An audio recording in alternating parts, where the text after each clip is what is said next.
in communication with Southern California. Channel 9 Public Affairs presents the show where kids tell it like it is.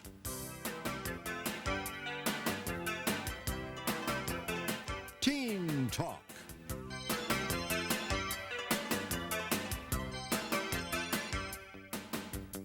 Hello everyone and welcome to Teen Talk. There's been one question that's been asked by teachers since the dawn of time. What separates the high-achieving student from the rest of the pack? What creates this enormous energy of motivation that perpetuates success for the rest of their life? Determination, consistency, persistency, and good habits are the trademarks of young people who have developed life's real secret to success: positive self-motivation. I'm Joseph Feinstein, and today on Teen Talk, we've invited a panel of young people who have acquired habits of positive self-motivation, a habit not too common these days. Welcome, panel. Welcome to Teen Talk. And let's start this way. Albert Gray once said, "The common denominator of success is that successful people form the habit of doing things that failures don't want to do." Is this true of you? Bill, let's start with you. Yeah, it's very true. Because I happen to believe it's, well, actually, I've showed it also. It's incredibly easy to fail. It's very, very easy to just, go into your own little world and just forget about everything else. However, to succeed, especially in school and the job, whatever else, you really have to do a lot of work, a lot of hard work. You really have to motivate yourself. And the trick of it all is figuring out what constitutes that kind of thing, how you get that failing kind of thing into successful motivation. Have you been a self-starter all your life, Debbie? Yeah, I believe so. My parents pretty much have motivated me, so I don't know if you'd consider it self, but they've always been there to support me. And what do they do? Give me a for instance of what your parents do for you. Well, first of all, they let me make my own mistakes. They don't stop me, even if they know it's going to be wrong. And I mean, experience is like the key to learning. So by letting me do that, I've learned. And so even if I think I can't do something, they'll always tell me, "Go ahead, I know you can do it." That's good. There is the thing of I think I can, and giving you that push. And then there's also that business of allowing you to fall flat on your face. Most of the time, I'm convinced most people will not fall flat on their face because that doesn't seem to hold up. It's not a good idea. What do you do, Jennifer? How do you get yourself motivated? I always think it's just worth trying. My parents have always said, "Oh, go ahead, do it, it'll be good." And I've always just thought, well, I can give it a chance and go for it. And I don't even, sometimes I'll think to myself, well, I don't really want to do this, or I don't feel I can. And then I stop and think, and a little, something comes in my head and says, well, no, because why don't you just do it? I'm sure you can if you try. I always get I don't get mad at myself, but I get kind of down if I don't try as hard as I know I can. I'm glad to hear that you're willing enough to give the chances, taking a chance. Have you always been a big self-starter, Brian? Sometimes. Yeah? My mom and dad's always told me, if you want to do something, just go out and do it and try your hardest. And did you believe them, or does some part of you say, "No way, Jose, I'm not going to do this"? No, I would believe them. You do believe them? Yeah. And you have tried? Okay, all right, that's good. And what about you, Jim? I don't know, I have to be kind of rough with myself to motivate me. I'm a pretty lazy person, so I have to, tell myself that I have to do it, I see. Yeah. And how did you used to express this laziness? By being lazy mostly, Yeah. Doing nothing. Doing nothing? Yeah. Hanging out? Yeah. I'm really the same way. If it's up to me, I'll just sit around the house, I'll watch TV, I'll sit in my room and listen to my stereo, because I'm just really lazy. Mostly, I used to be a really unmotivated person. So to try to tune out to the world. Oh yeah, it's really easy to do too. Yeah. Because there's a lot of distractions. What were the distractions for you, Eric? For me, well, a while back, things just weren't really important to me, and so I wouldn't be motivated to go and do anything for myself. Did you ever get in touch with why they weren't motivating, or why things were not exciting to you? Yeah, I guess I came to realize those things, but I guess the reasons well, I don't know what the reasons are, but whatever it is, it's taken a personal effort. You know, I've really had to work on it myself. Well, I want to talk about one of the reasons in a little bit later on down the road, and I want to talk about the concept of I'll show you, I'll get me. A very usual reason that kids use to get back at their parents by not doing things, by getting very unmotivated, by really being very lazy. This is a very normal kind of thing. What are some of the things you now understand about yourself which kept you from succeeding in the past? Bill, what kept you from being all the Bill that you could be? Well, I never really understood what was going on. I never understood how, why I was so lazy. And my parents would say, come on, go out and do this, and we know you have it in you to just go out and be the best you can. And because I've exhibited it a few times before, and they've always been so proud of me when it's happened. And I don't know, I would hold it back quite a bit, but more or less some self-insight, knowing why you're doing this, knowing that you're doing it, and then that's the key right there, just knowing that you're doing it, and you'll correct it without even knowing. Well, as a teacher, I get very, very frustrated by all the things and the ways that people self-destruct as far as I can see. And when we get back from our break, I want to talk about some of these ways that you use to hurt yourself and create a problem for yourself. We'll be back in just a moment. Don't go away.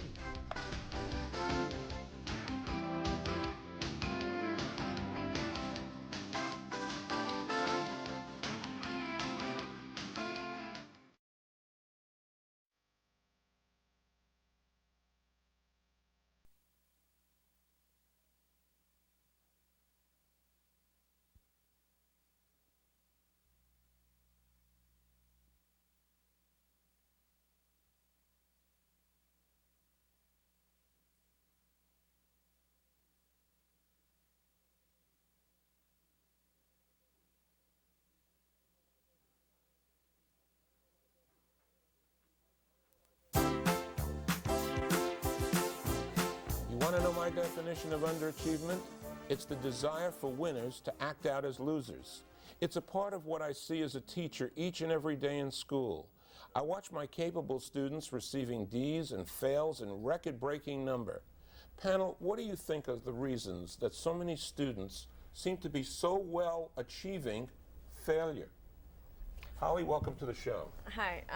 I think personally it maybe has to do with the way their life is today, and a lot how the violence is, and a lot with what's going on in the world today, and how it seems to be a hard place to be. And I think it's possibly passed down with negative attitude too. Depends upon you if you want to achieve and be a winner, and that's yourself, and that's your attitude. And I feel that way, and because I've noticed in me where I see myself achieving more than I used to, and I think it's mainly above me and my attitude and the positive towards life. Well, you were in my Ed Career Options class, and I've been teaching this class now for the past 3.5 years, and I've been watching 40 to 50 to 60% of the kids failing the class. And you know it's an easy class. I mean, you know that I didn't require very many things, and I just can't believe the kids, the way they stay home and they stay away from school, and when they do come to school, they're not ready with any assignments, and they won't do the assignment. They won't even bring a book for the book report. Just to bring the book, never mind reading it. I mean, reading it is another part of it altogether. Why are kids so happy achieving failures? I don't think mostly kids are. It's miserable to be a failure. I don't know how it got, so that most kids were, but I know that among your friends and stuff, it's not anything special if you're a good student or anything like that, and it's not really encouraged. Yeah, the gang doesn't seem to praise it anymore, do they?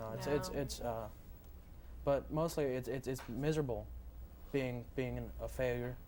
Well, let me ask you this. What kinds of things, I know that some of you really have gone from underachieving to normalcy and to really working now, and what kinds of things have you done to hurt yourself either in school or out of school? What have you done, Eric? Well, in school, let's see. Well, first of all, just never going, getting up in the morning and saying, God, Mom, I'm really sick, and I don't know, not doing my homework, going out with my friends instead of just spending just an hour a day, you know, or anything. Before your work. Yeah, and then you just put it off, and then finally, you know, you're just like, I'm too tired, I'm gonna go to bed, I'll do it in the morning, you don't do it then. Or facing reality. Yeah. Did you ever screw up in school? Yeah, you know, I did that. I can't say I haven't, but I mean, some of us feel, you know, the same thing, same place every day. But as I say, it's about facing reality, and I find that when I hurt myself, that I'm hurting myself by my future, and because school is your future and your education, and that's what leads you to success. I'm always amazed that when a person says what you just said, and I'm wondering how it is that you can say it and feel it, and I know you mean it, Right. versus all the kids that don't say it or say it and don't really mean it at all. Brian, you wrecked school for a while, didn't you? Yeah, I did. What was the difference? Why did you do it at that time? Why was it important for you to? Because I thought it was cool or something, and I just didn't really care, so I said, screw it. Why bother with school? It ain't gonna help me. But now I realize that it really will help me in life. It's really the key to your future. It's the key part. I've been trying to sell that idea to my students for the past 4 years. And Brian, I promise you that I just don't seem to be able to give them that message. They're not believing me, because even when I have them write out a promise, as I did this semester, I promise that I will do everything to ensure my success in ECO class and pass this class with Mr. Feinstein. They're still failing. Right now, 15 of the kids in my period 4 class refuse to do a 2-minute oral report for me to get to know them, get to see them. And I can't believe this. There are a couple of you, Jennifer, I know that you don't botch things up. You do not make things happen adversely. Is that correct? Yes. Why have you gotten the message that you're not going to do it that way? I think it was mostly also the way I've been brought up, along with just the way I am. My parents, you know, they're very, you know, motivated, and I don't know, it's never been a question for me as, well, should I just forget about it or do it? I've always, you know, just decided to do it. It's never been like, well, I just want to go along with the gang and relax. I'm just always wanted to do things. I'm very active, so. Now, you've been dancing for how long? 11 years. 11 years you've been dancing. And how do you keep your grades up at the same time that you practice and rehearse and get yourself done that way? Sometimes I wonder myself how I do it. But basically, I just work and work and work and work. I get home I don't even go home when I come home from school. I just go straight to the studio. I take class, and I come home and I just will do my homework. And it's just something I do. I think it's also that the people at my studio, we're all very oriented in that way, is that's what we do. So I think if you're around people who are like that, you'll do it. One for all for one kind of thing, and motivation. Debbie, I know you're a highly motivated person. Where does that come from within you?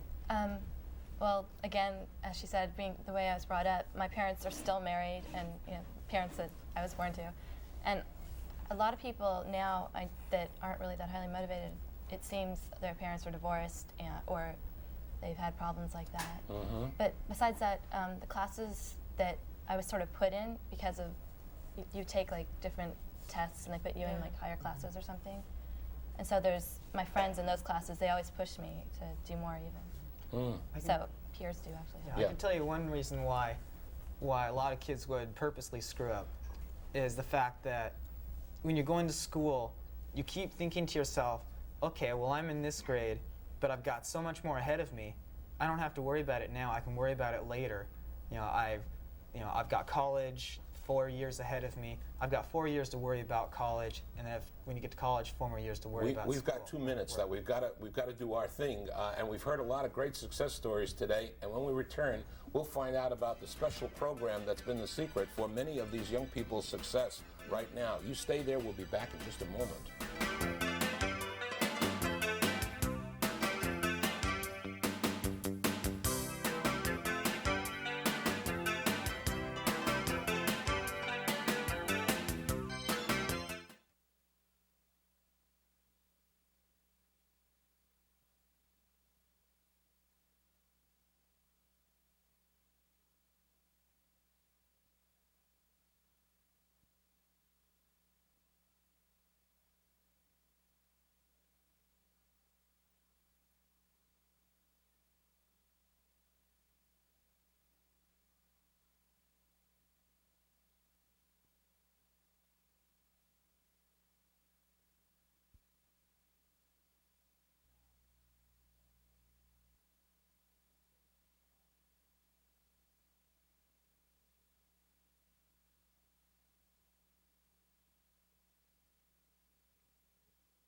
There's a philosophy of life which says, I'll show you, I'll get me. It's played out by teens all the time. When they take drugs, when they fail classes, when they drink and drive, when they run away. What have you guys learned in and out of school which helps you avoid the I'll show you, I'll get me philosophy? Brian? Well, I think when I'll show you and stuff, people are on drugs and they're in gangs and they just deliberately go and kill people and Hurt pick on people. And to me, I don't think that's right. So I just try to stay out of trouble as much as I can. Did you ever get into trouble? Yes.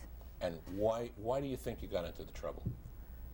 Because I was just going out doing stuff with my friends, which I wasn't supposed to be doing. Yeah, that's the philosophy, which is what we call I'll show you, I'll get me. It's like you're doing things that are really hurting yourself, but really, they really hurt your parents, they really hurt your friends, they really hurt your teachers and so forth, and it really hurts you. In the final analysis, it's your grades. It's your character that's under question. Did you ever do any of that stuff? Hurt yourself? Oh yeah, and it really does reflect on you. I mean, everything does matter to you in the end. I mean, like if you get grades, like you should be doing it for yourself, not for your parents or for anyone else. That's right. But do you understand why you hurt yourself? I have no idea. Okay. All right. I think that kids might hurt themselves because they don't know, they need help. Maybe not like they're in deep trouble or anything, but they want to maybe get out of this rut they're in, and they know they're doing bad, but they don't know quite how to do it. I think part of the reason is what we were talking about before and what Debbie said before about she's got parents who are still married. I'm not, as a marriage counselor and as somebody who works a lot with divorced couples, I'm not going to play it one way or the other. There's a reason for marriage, there's a reason for divorce. But unfortunately, most people really don't know how to stay married properly, and I do believe that most people don't know how to divorce properly. And what they do is they attack each other in front of their kid, and they hurt a young person's psyche about how they feel about their mother or their father. There's a place that I'm familiar with that you four gentlemen have all been a part of, and that's called the Institute of Motivational Development. And I call them purposely because I know that they are very successful in helping underachievers and low-motivated people change their attitudes around. And I'm wondering, what did you learn, Bill, from your experience at the Institute? Because I learned a lot. I learned about who I am, who I want to be, what I want to do. I learned to set goals and to live up to those goals. The primary thing that took me a really long time to learn was that you just have to know what you're doing. You have to know that you have a bad habit. And whenever What was your bad habit? Oh God, a lot of them. The show is not that long. Okay, go ahead. Yeah. Well, not just kind of blowing off school, and the therapist would ask you, okay, why do you think you're doing this? I don't know, and then, He didn't accept I don't know. Oh, of course. Yeah, and you do know, don't you? Exactly, and they know a lot more about you than you think they do. And so he'd ask me that, and then he'd kind of tell me what he thinks it is, and then I'd always ask him, okay, I know what it is, how do I fix it? And he'd always say to me, just knowing it, just knowing that you do it, and if you do it again, saying to yourself, okay, I know I'm doing this, and I can correct it. Good. He's dealing with a very important thing called awareness. When you are aware, you are in the very beginning stages of making changes happen. Jim, how did you reach awareness? Well, with me, I was kind of self-destructive because, there was things in the family. My parents are still married and everything, but there were some things going on. Yeah. My counselor helped me realize that I should be worried about myself mostly, and not to let those things affect me, because in the long run, you only have you. You're born with yourself and you die with yourself. That's right. I call it, you know what I call it? Good selfish. Yeah. Selfish is not a bad word. Yeah, and this is good selfish, so you're taking better care of yourself along the line. What message would you give to any teenager about the concept of motivation? Debbie, what would you say to a kid to get him or her motivated? Just look at yourself and believe in yourself. You know your strengths pretty much, so just work on that. Okay. Holly, what do you tell the kids who come to you for peer counseling who don't really want to go to school very much? How do you help them go back to school? Well, I mainly do is I kind of talk to them what's going on with them and to see what their points and their views, what's going on in their life. So they tell you that they're from a divorced family and the parents don't give a damn about them and teachers don't care about them and nobody cares about them. And what do you tell them then?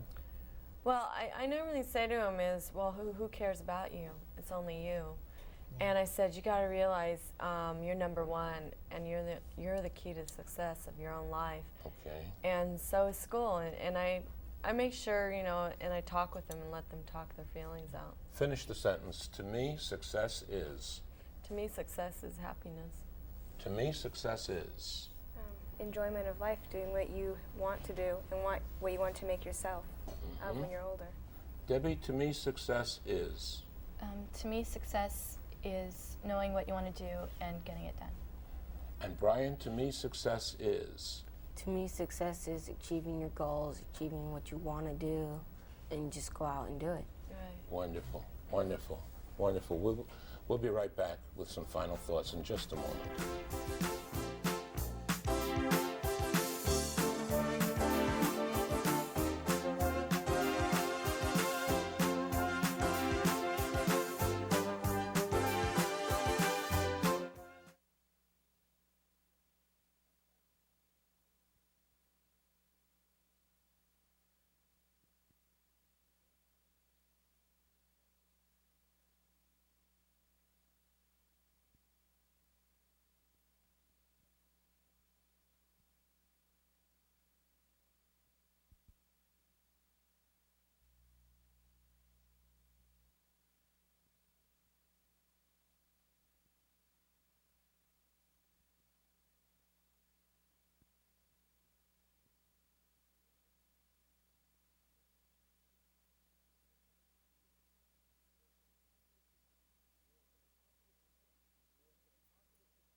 There are some positive suggestions we can make to parents, teachers, and other concerned adults to enhance success and heighten self-motivation. 1, mix homework with physical exercise. Encourage and use self-esteem concepts whenever possible. Give explanations for the things you say or do. Help children read with a questioning mind. Keep them on a TV diet, except of course for Teen Talk. Set achievable goals which are realistic. And you want to add laughter to everything in life, as well as give children chores and responsibilities. Make them a part of your life. Choose toys and activities that teach and make sense. Panel, you've been terrific. You've added that dimension of wonderfulness to this discussion. For Teen Talk, this is Joseph Feinstein saying we'll see you very soon.